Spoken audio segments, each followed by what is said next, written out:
lang. Ikaw mag-vlogger ha. Up. Huwag ganyan. Iharap mo sa amin. That's your face. Silly. Ganyan na, ikaw mag-check. Chico. Ika tayo. Chico, say hi. Man tayo lagi. Hold tayo, hold. O, sige na, let's go Ikaw, na. be. No, me lang ma. Say hi. Hi guys! Hello, mayong hapon. And for Tita Vani. Mayumi. our cameraman is Calvi. Kuya, sa ano pa di ay kuya? Sa Webes? Doon sa kadra. Napa ko. Napa siya. Wala pa din naglakaw. Doon sa kadra. Pintura. Tulo. Oh, giayos mo ng vlog. 0.5 yan. Patingin mo na ako. Baka mamaya pangit yan. Hindi magamit ni mama. Mom, can I? Patingin mo na. Wait lang. Okay, sige. Very good. Huwag ka masyado magalaw. Ay. Aday, nawigaw na. Wow! Let's go. Ayoko ng maldita. Magsabi ka. Ano sabihin mo? Maayong bundag, madam. I'm not good. Chico, ikaw daw. It's gonna hurt your eyes because you're moving too much. Hi, everyone. Today, we're outside walking. Akwata na, akwata. Kalbi. Making a funny... Kalbi, may daw. Let's play this vibration. I'm Danny. I'm the supersonic. Okay. No. I'm the big rocket rose. I'm gonna make my own big score. Okay.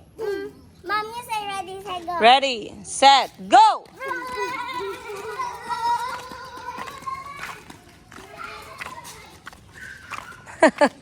Nahulog ang tsinelas niya.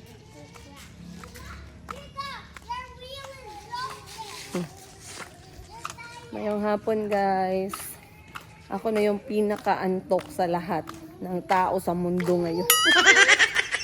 It's Sunday, nagising ako ng alas 5 kasi merong parang medical outreach na nangyari.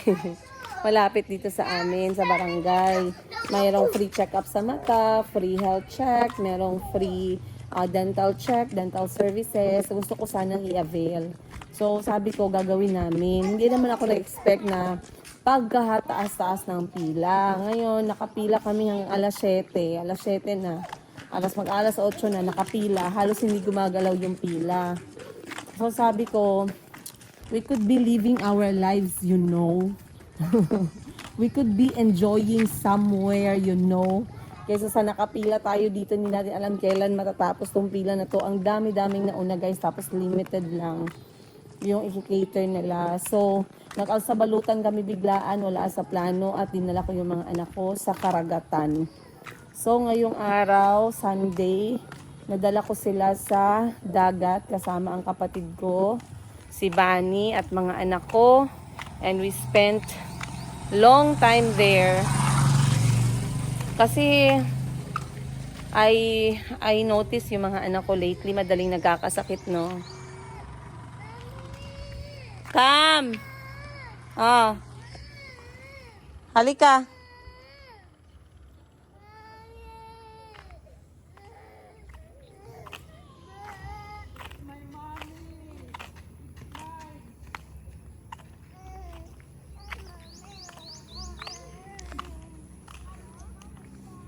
Bakit ka nag-iyak?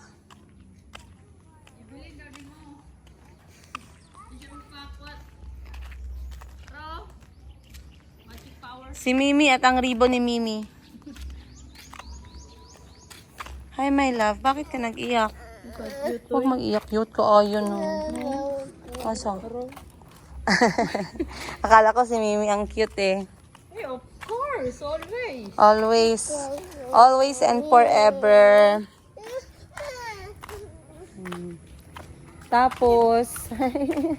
Tapos, napansin ko yung mga anak ko, madali silang nag-uubo, madaling sinisipon. So, baka hindi ko sila na-expose masyado sa labas. Hindi ko masyadong na-expose sa mga tao, hindi ko masyadong na-expose sa environment. So, sunod-sunod nilalabas ko sila kahit wala sa plano.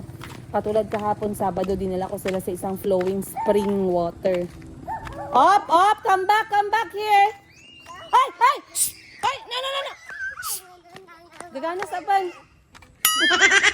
Gago. Nakadili mo na siya mag-phone. Gara bitaw, marabisan ng mga bata.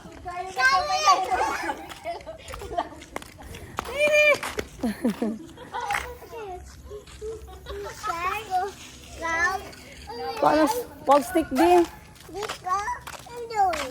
It was catching Chico. I tried to stop. And it did Nako, not catch me. mamatay ako sa atake sa puso dito ba? Scared ka? No. Scared ka kay dog? Ay! Calby, Chico, come! I said come! Yun lang yung ayaw ko dito. Madaming aso. Dog. Bunny, ang mga bata, Bunny, ha? Okay. Chico and Calby! Chico and Calby, I said stop!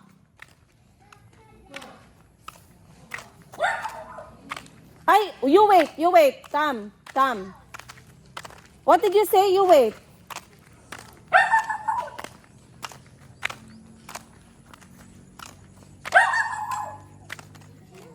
Kakainis ng mga aso minsan matatapang ba? Dapat mga ganyan na aso, ginatali yan sila kay maghabol. Chico, Calby, come back.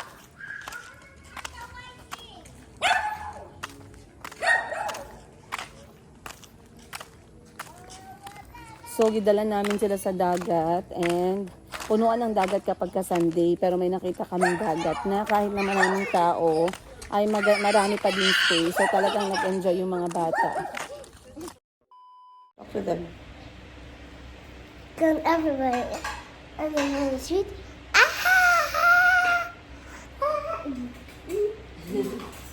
Look, girls in my feet. You have to dance quite far so they can see you. Mommy, are you close? Okay. Hide the.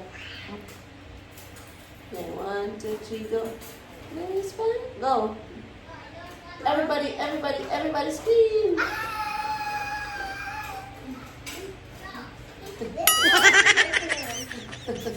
There's ants. Look, ants.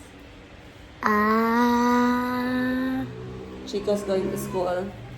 Today is Monday and he's going to school. Yeah. Mommy, can you make me into an airplane? Heaven. Now like this, I made a And so you are very heavy, man. I'm not heavy. Mommy, I just want to fly. Thank you. You want to fly? You want to? And then on an airplane. Wait lang. She wants also to see people. Mama.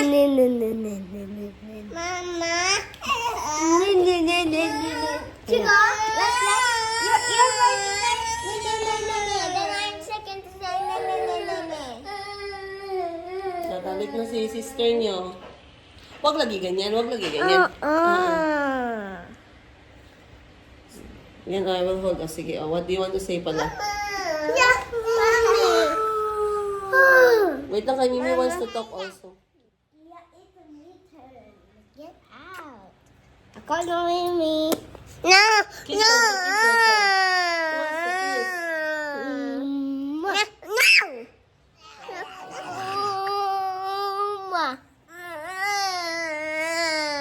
Huwag kayo mag-fight ba?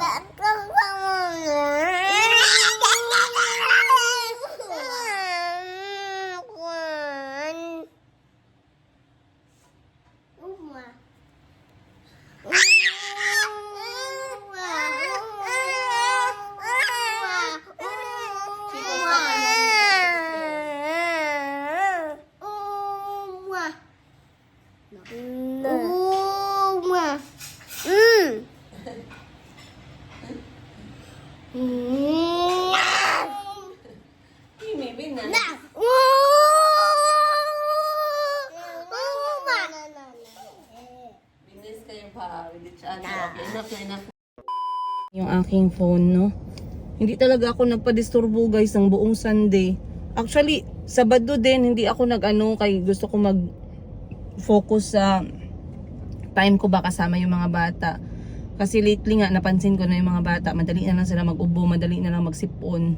So, hindi mo maintindihan yung panahon ngayon no? Kasi may nag-share, by the way, may nag-share na pneumonia daw yung mga anak niya. Tapos nagpa-advise talaga siya sa doktor kung bakit. Kasi na ano siya ba? Kasi kunyari si Mayumi, ginapa-check up ko siya, di ba?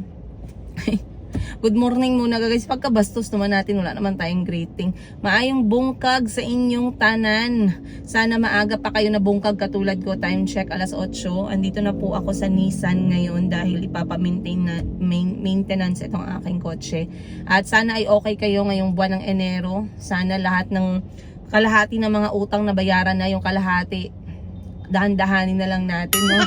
Hindi naman talaga as in na tatapos yung mga kautangan na yan. But good morning. I was saying, lately, meron akong another na gustong baguhin sa mga anak ko. Alright? May nakita akong nag-post sa timeline. Tapos nabasa ko siya, yung anak niya daw, parang katulad ng mga anak ko, sipunin, nagkaubo madali na lang, tapos nagkaroon ng pneumonia, ganun. Ganun din sinasabi ng doktor. May naninigarilyo ba sa bahay niyo? Dok, wala. May mga stuffed toy, teddy bear ba? Dok, wala. May ano ba? May mga grabe ba magamit ng perfume, pulbo? Dok, wala. Wala lahat. Pero bakit? Okay. Bakit nagka-pneumonia yung baby? Sa kanya naman, merong nagyoyosi sa bahay nila. So, merong exposure ng nicotine yung bata. Okay, guys, let us be very clear about nicotine. Hindi ibig sabihin na ang isang tao na nagyoyosi, pagkatapos na siyang magyosi, pwede niya nahawakan yung mga bata. Guys, eto ipasok natin sa mga utak natin. Yung katawan natin, hindi katulad katawan ng mga bata. Ang mga bata, hindi pa malakas yung kanilang mga immune system na katulad ng sa atin. Kung tayo okay lang, hindi tayo mamamatay ng 2 araw, 5 araw. Sa mga bata, posible silang mamatay dahil lang sa nicotine. Okay? Let us educate ourselves when it comes to that. Okay, hindi ibig sabihin na ang isang tao ay hindi na nagyosi ngayon, pwede nang humawak ng bata. No, not unless ito ilang beses sinabi sa akin ng doktor. Okay, so nakita ko yung post niya, meron palang exposure sa nicotine yung bata. Pero hinahawakan daw yung anak niya, which is alang mga 6 months pa lang siguro yun or less than 2 years. Nahawakan daw yung anak niya pero natapos na daw ng yosi. Sabi ng doktor, that is a very very big mistake. Kasi pag ang isang tao natapos na magsigarilyo, yung nicotine content nasa ngipin, nasa bunganga, nasa buong katawan, dumikit na sa bahay ninyo. Yung anak mo laging may ubo, laging may sipon, pag nagkaano pa ng nicotine, pneumonia ang labas. Okay? Another is, kapag merong isa sa bahay ninyo na may infection no, sa ubo, na yung plema niya is green na or something, pag na-expose ang bata sa ganong klaseng bakterya, labas niya pneumonia din. So very very sensitive talaga yung mga bata, guys, no. And as for me, wala naman talagang nagyoyosi sa bahay, as in walang wala. At ang rule ko, pag ikaw ay nagyoyosi sa bahay, katulad let's say may kakilala ako, pinsan, kaibigan, kapatid or something na nagyoyosi or nagve-vape, automatic out of the house ka talaga. Okay, labas ka sa bahay ni ate. Hindi ka pwedeng tumira dito, hindi ka pwedeng magstay. Kasi ang mga anak ko, ang reason bakit ako buhay. Pag may nangyaring masama sa mga anak ko, wala na rin akong kwenta, guys. Okay? So ang mga anak ko talaga ang reason kung bakit ako ganito.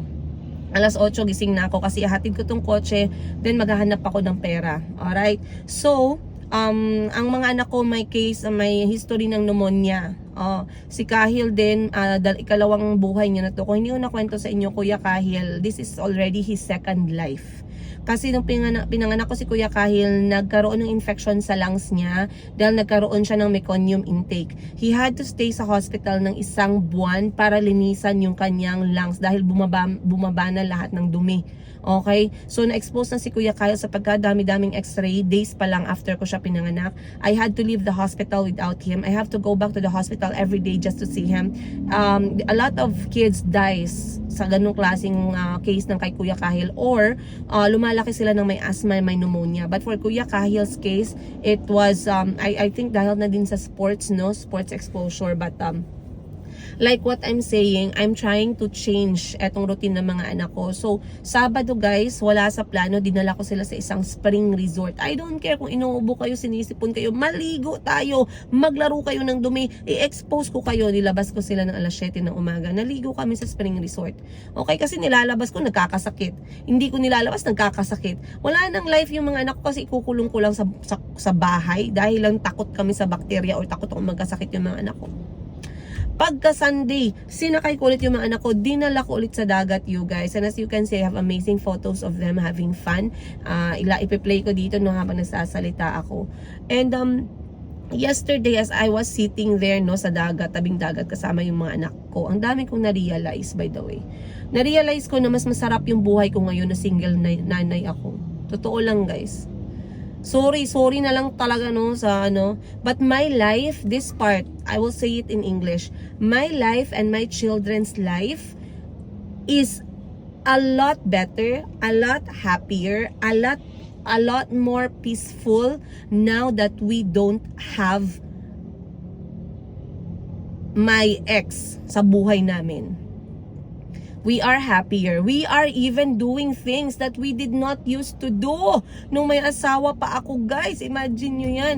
Imagine mo may asawa ka, dapat nagagawa nyo yung mga bagay na gusto nyo kahit pa konti-konti lang. Yung pagpunta nyo sa mga spring resort, yung kahit na magtrabaho kayo Monday to Friday, pero Saturday, Sunday, talagang meron kayong dinidiscover na bagong lugar, meron kayong pahinga mag-asawa, meron kayong time mag-usap. Hindi naman talaga perfect ang mga marriage, no? But if you're not going to make it work, it's not gonna work.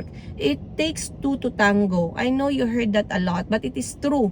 Pag ikaw lang mag-isa, yung talagang merong initiative para bigyan mo ng spark yung pamilya ninyo, ay hindi talaga pwede yan. Dapat dalawa talaga kayo, mga dodong. Dalawa talaga kayo.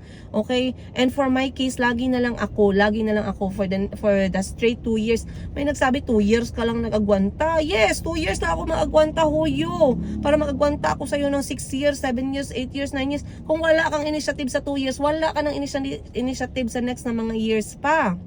'Di ba? Ako guys, hindi naman mahal yung mga kaligayahan ko no sa family. Magtrabaho tayo Monday, Friday, Saturday, take us somewhere new. Kahit hindi mahal, kahit kasagbutan lang diyan, magdala lang tayo ng saging tsaka itlog, makatakbo-takbo ang mga bata, 'di ba? Maramdaman mo lang na you are not just there to work and to pay bills. Okay? Etong mga bagay na ginagawa ko, hindi ko siya talaga ma-imagine na magagawa ko siya nung may asawa pa ako. Ang sarap. Ang sarap maging single nanay, no? Pag walang kwenta yung yung lalaki, no? Pag may kwenta yung lalaki, syempre pag mahal ka ng lalaki, talagang asawa mo, tapos kahit napagod siya sa trabaho, lagi siyang merong pa-surprise, mga konting-konting bagay, tapos nakakatawa pa yung asawa mo, no? Parang joker, ganun. Maganda pa yung boses, kinakantahan ka pa, magaling pa maghilot-hilot sa'yo pag pagod ka, o 'di ba? Tapos magaling pa sa ibang bagay. Wala na, okay na yan, guys. Tapos bahala, hindi kayo mayaman, pero nagkatulungan kayo. Matawa ka na lang talaga.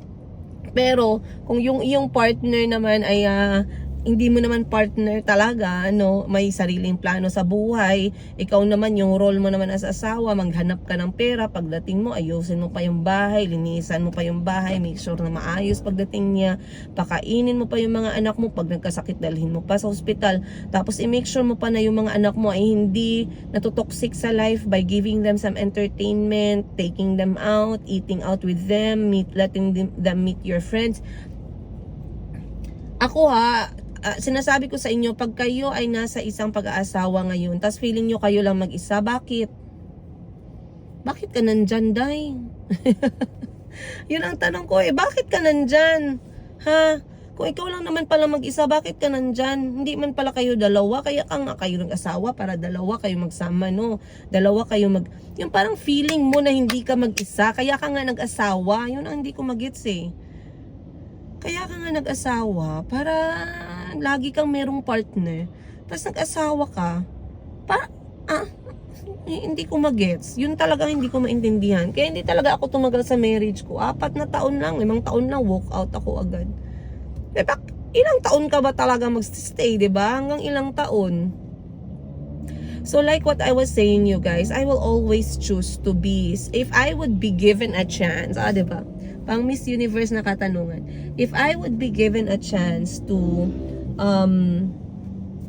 to go back, right? Would I ever want to try again for my marriage? No, I don't want to try. I don't want it anymore. If you are going to be given a chance, would you, would you have done something different? I don't think so. I would have done the same thing. To be honest with you guys. And I think I was smarter, no? I was smarter the second time my marriage did not work out. Sa tatay kasi ni Kahil, wala naman siyang yun lang talaga ang hindi ko lang matanggap yung time na yun. Kasi syempre, first, ko siya, diba? First na nakarelasyon ko na talagang sobrang seryoso, and I was really looking forward na parang yung kanta na kahit maputi na ang buhok nating dalawa, ganun, parang whirlwind romance, pero hindi ganun ang nangyari. So talagang si lola nyo, jogsak talaga ako guys, hindi ako nakamove on na 3 taon sa tatay ni Kuya Kahil. Ang tagal kong nakamove on sa kanya, but of course with all the experiences, yung maturity mo, as you realize a lot of things in life, syempre 3 taon ba naman, it's some things are, some things, all's well that ends well. Parang ganun. Some things work out together for good in the end. Parang ganun siya, right? So, I was saying, I did not regret. Hindi ako nagsisi na I am a single nanay ngayon. Ang saya ng puso ko na single nanay ako kasi sabi ko nga mas nagagawa ko yung mga pangarap ko para sa mga anak ko. Pangarap ko na kasama ko sila ngayon kaysa sa noong andun pa yung lalaki sa buhay namin. Pabigat lang siya actually sa akin, guys. Kahit na matalino siya, kahit na may pera siya, kahit na engineer siya, kahit na siya, well-educated siya, kahit marami siyang diploma, kahit na maraming tao nakikinig sa kanya pag nagsasalita siya, sa akin wala siyang kwenta. Wala siyang kwenta. As asawa, as partner, wala siyang kwenta. Maybe on the first year, yung mga yung parang mga suot-suot niya pa yung maskara niya. Kasi for me, I really believe na I married a narcissist. To be honest with you guys. And I'm not going to change my mind about that. Diagnosed or not diagnosed. Okay, lumabas na naman talaga yung kanyang totoong hindi niya na nahawakan yung maskara niya. Mga 2 taon, 3 taon sa marriage. 4 na taon, mas malala yung sa pinaka-last. And yung sa pinaka-last kasi, mas malala na siya in a sense na may pera na na-involve. Kasi if you read about narcissists, they are going to drain you first. Una, ila-love bomb ka, diba? Pagka love bomb sa'yo, next nyan is madidrain ka dahan-dahan. I-drain ka nyan physically kasi sa'yo lahat ibibigay yung responsibility sa parenting. So physically, pagod na pagod ka. Next, i-drain ka nyan mentally. I-drain ka nyan mentally in terms na he's going to play a game kung saan ikaw ay laging mag-iisip. Lagi mong i-question yung self-worth mo, lagi mong i-question yung nag-overreact ka ba, lagi mong i-question mali ka ba. Bali, talagang mampagod ka mentally. Lagi ka mag-iisip. So, mentally, you will be very drained and exhausted. So, physically, mentally. Next niyan, okay, spiritually, it was very confusing for me. Kasi, di ba alam nyo naman lahat na Muslim yung aking ex na engineer. Ngayon, nagtataka ako sa kanya kasi I tried my best to reach out naman eh. And if you're going to ask me kung nag-revert ba ako ng relihiyon ko to Islam for him, that was something I would say not the biggest push for me to revert. The biggest push for me is I wanted to give the Islam religion a chance in my life. Kasi nga, katulad ng sinabi ko, marami akong naging friends na mga Muslim, and they are very nice. I find peace sa kanilang way of worship. So for me, it was me accepting really the Muslim for myself, the Islam for myself. And then of course, secondly, is because I am entering a marriage, diba? So ngayon, tinatry ko naman na mag-reach out, pero the thing is, instead, siya dapat yung asawa ko o yung ex ko na engineer dapat, siya talaga yung dapat na magturo sa amin ng mga anak niya, hindi ibang tao. Pero hindi ko nakitaan ng hindi ko nakitaan ng excitement, hindi ko nakitaan ng persistence, hindi ko nakitaan na consistent siya sa parang sa goal when it comes to sa spiritual aspect. Also, when we are going sa mosque, ano lang, mas concerned siya sa pananamit niya, mas concerned siya sa sapatos niya, mas concerned siya sa ibibigay niya dun sa mosque. Minsan wala na kaming pera, guys, pero okay lang naman, no? Pero I don't think so. Parang mali eh, diba? Parang mali. Kasi parang meron siyang binibuild na personality sa harap ng ibang tao. Yun ang hindi ko magets. So never ko siya nakita na nagsuporta pag meron kami mga special event, mga tawag nito, mga Eid, yung mga Eid, mga big events, no, sa buhay namin as a Muslim family. Halos wala siya, guys. Nagbubook siya ng mga business transaction, nakikipag-meeting siya, pupunta lang siya, kukuha lang ng pagkain, bababa ulit dun sa opisina. Parang ganun na style. I don't see you building this family. I don't see you making this family stronger. And just, you know, and if I'm going to say it, nakikita ko pa na parang wala siyang pakialam. Okay? And when it comes naman, ang pinaka ano talaga is yung financial. Okay? Mentally, wala akong physical abuse, pero siguro physical abuse na yung physical drain ka, 'di ba? Pero like I said, ano din eh, pagdating ng financial, kasi pagdating sa narcissist, they're going to drain you financially as well. Yun yung pinaka nakakatakot, yung wala ka ng tatakbuhan. Good thing is, I left that financial aspect for myself and my children. Hindi, pero umabot na sa point na tinanong niya na ako, bakit hindi, 'di ba? Bago kami nagkahiwalay, months before, sabi niya, grabe, ano na tayo, sabi niya, napamention siya. Pero wala na, guys, kasi buo na yung loob ko na kailangan ko nang mag-prepare. Kailangan na mag-prepare ng mga anak ko. Doon pa lumabas sa bunganga niya na parang pa-joke, honey, how come I don't have any access on your bank account? Gumanon. Gumanon. Alam niya kasi that time na meron na ako talagang sinasahod. And yun ang main source of income ko. And if I am helping around sa mga negosyo, lahat ng pera na yun, sa bangko yun nakalagay.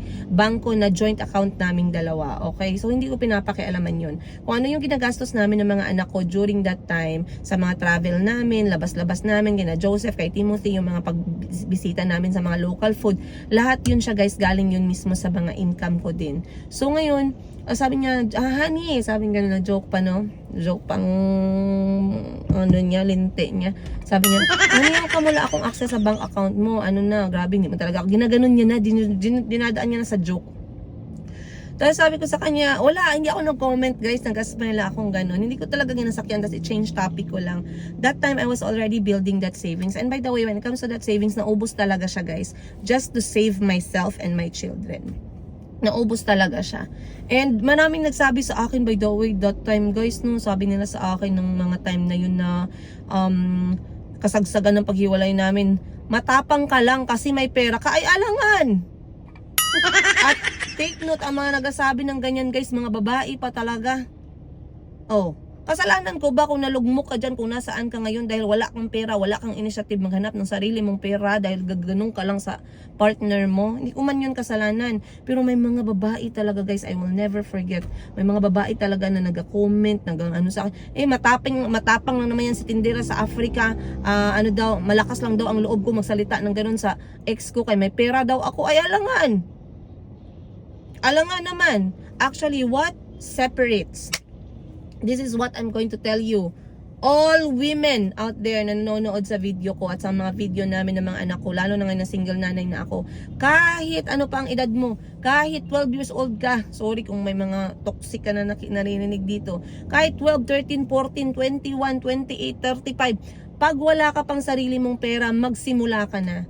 Kasi no one, okay, no one.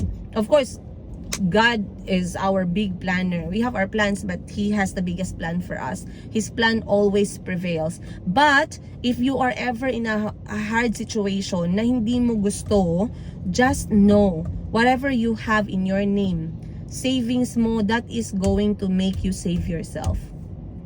Okay? Yes, totoo yan. Malakas ang loob ko kasi may savings kami ng mga anak ko. Malakas ang loob ko. Sabi sa akin, what made you leave that marriage? ang lakas ng loob mo, naiwan yung ex mo na engineer, tapos bitbit mo lahat yung mga bata. Bakit? Paano? Sabi ko, may pera ako eh. Hindi ko sinasabing may pera na million heart evangelista level, Jinky Pacquiao level. Hindi. Ang ibig kong sabihin, may enough akong pera para alisin ko yung sarili namin ng mga anak ko in that situation where we did not deserve that kind of treatment. That was what I was trying to communicate. Ang iba kasi pangit agad yung dating sa kanila kasi may pera ako eh. Hindi pera milyonarya, bilyonarya. No, not like that. I had my savings to save myself and my children to start all over again. Actually, to start all over again, na zero ako by the way guys, pag uwi namin ng Pilipinas. Pero my sisters were there to back me up, to stand up slowly. Andyan si Atshi, bigyan niya ako ng mga product na pwede kong ibenta. Nandyan si Madam Ten Gifts, binigyan ako ng mga product na pwede kong ibenta. And from there, we slowly built ourselves up. Okay? And right now guys, may mga utang ako sa kapatid ko. Pero like I said, yung mga utang na yan, dinadahan-dahan nating bayaran. Minsan, pag hindi ako nakakabayad, hindi naman nila ako inaaway kasi alam naman nila na wala naman akong luho sa katawan. Hindi naman nila ako makita na wala naman ako nagayosi, wala naman ako nagainom, hindi naman ako nagaparty, hindi naman ako naga-shopping, wala man akong mga lahas. Yung mga bag ko guys, isa lang, tagpilang taon pa, kung hindi pa sira, hindi ko pa i-let go. Sila pa minsan ang nagsasabi na take yourself out kasi you are working too much. You are thinking too much about the children. Take yourself out. Ginaganon pa ako ng mga kapatid ko. And kahapon na-realize ko habang nagmamaneho kami pabalik galing sa dagat. Sabi ko, this is the kind of life I wanted. I should have, ito yung kind ng buhay na ginusto ko nung nasa Uganda pa kami. Lagi ko siyang vinivision, lagi ko siyang ini-imagine. Alam niyo yun guys. May nagsabi sa akin, ma'am, para kang teacher ko sa ano, ma'am, ba? Ang galing mag-storytelling, talagang makaganon talaga kami sa iyo. Alam niyo pa, nakikipag-usap ako sa inyo. Para ako nakipag-usap sa mga tao talaga. Pero 3 butas lang ng lens yung kaharap ko. Yung ganito lang na lens, o ganyan. Yan. Nasanay na lang din ako in the long run na dati kasi pag naka-selfie mode ka mag-vlog, na tumitingin ako sa sarili ko sa mukha ko, hindi sa may lens. So na-realize ko mali pala 'yon. Dapat sa lens pala ako tumingin para naka-eye to eye ako sa inyo kasi ganyan, 'di ba? Saan kayo nakatingin, 'di ba, sa akin, Ayan, hi. So, na-realize ko kahapon, sabi ko, Lord, ang sarap mabuhay. Sabi ko ganun. Sabi ko, Lord, ang sarap mabuhay talaga. Life is beautiful. I know marami akong challenges, marami akong problema. Tapos, marami tayong mga unexpected na mga yung problema kasi lagi naman may problema. Hindi naman maubos yan. Pero life is beautiful, guys. Life is really beautiful. And I am praying. Every day I'm praying na, Lord, wag mo muna akong kunin. At dito napapasok yung napanood ko recently na parang iyak na iyak ako guys kasi sinabi ko na ng ilang beses yan sa sarili ko at saka kay Lord.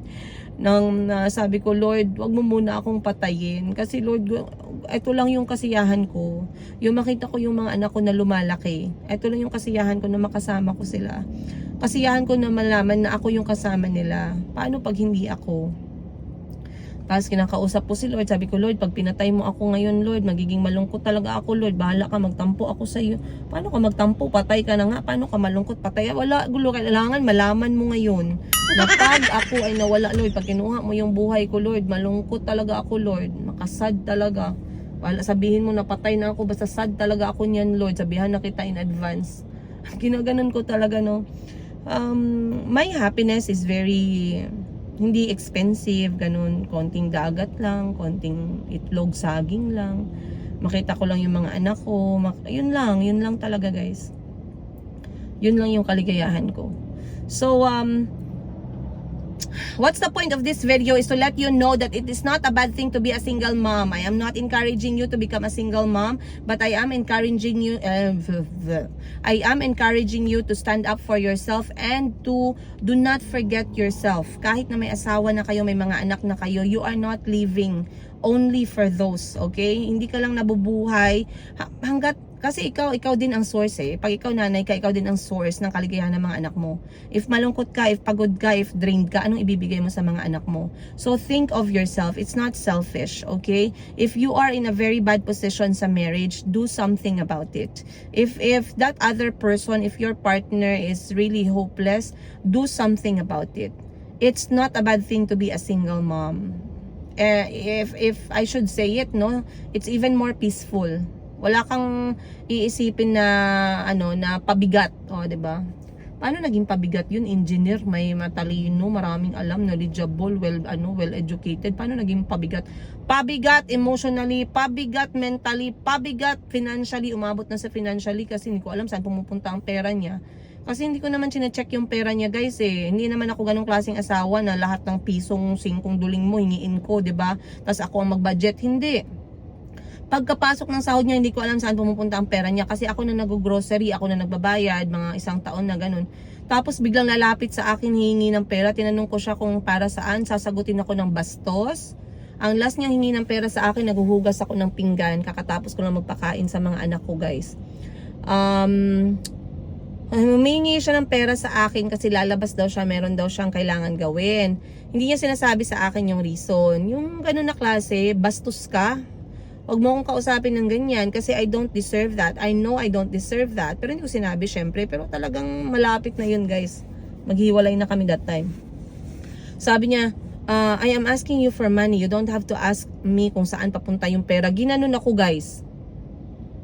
Hindi ako nakipag-away. Kumuha ako ng pera. Hindi naman ganun kakalakihan. Pero syempre, you know, saan ka pupunta? Nandito ka na sa bahay. Saan ang parang sweldo mo? Nasaan? Ganun ba? Maliit na halaga lang. Bakit wala ka? Ganun. Kaya pala may mga binubuhay na pala ang gago, guys. Ay, sorry sa word. May ginabuhay na pala ang linte niya, guys. Madami na pala siyang napadalhan ng pera. Ubus-ubos ng pati pera namin para sa mga tuition ng mga bata. Ubus-ubos na. Para lang ma-satisfy niya yung kanyang mga target, potential client, potential target ng narcissist. Kasi ang narcissist hindi yan magiging cold kapag very narcissist very broad. Kailangan mo siyang basahin, kailangan mo siyang pag-aralan.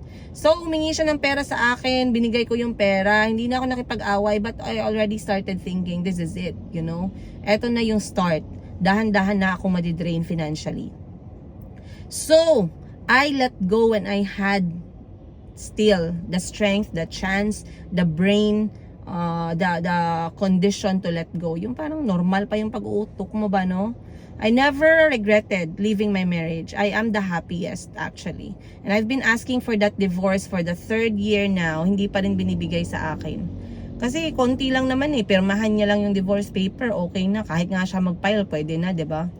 Kasi pinapapirma ko na siya doon sa Uganda na law na divorce na kami para madala ko na dito, ma-file ko na. Okay? So, we'll see. Kung ayaw niyang ibigay sa akin ang divorce, then I think I'll just pray, no, na Lord, ikaw na lang bahala. Ikaw na lang bahala. And minsan nagjo-joke ako sa inyo, sinasabi ko, guys, mga 2026 na, hindi naman gumana yung grapes, pahingi na lang ako ng dating app dyan. Kailangan natin na makausap outside of this, Merong iba masyadong judgmental, masyado naman kayong seryoso. Guys, hindi pwede mag-egat-egat ng konti, 3 years na ba yan, no? Grabe naman kayo sa akin, huwag nyo na ako i-judge, oy. Hay.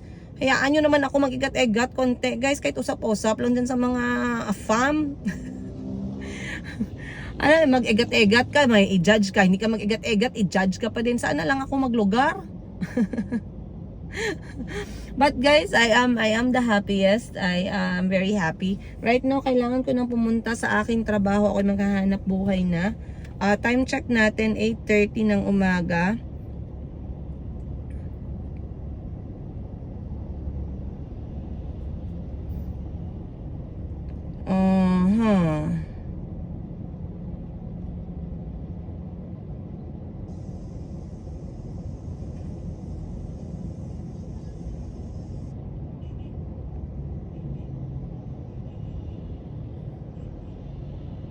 Okay.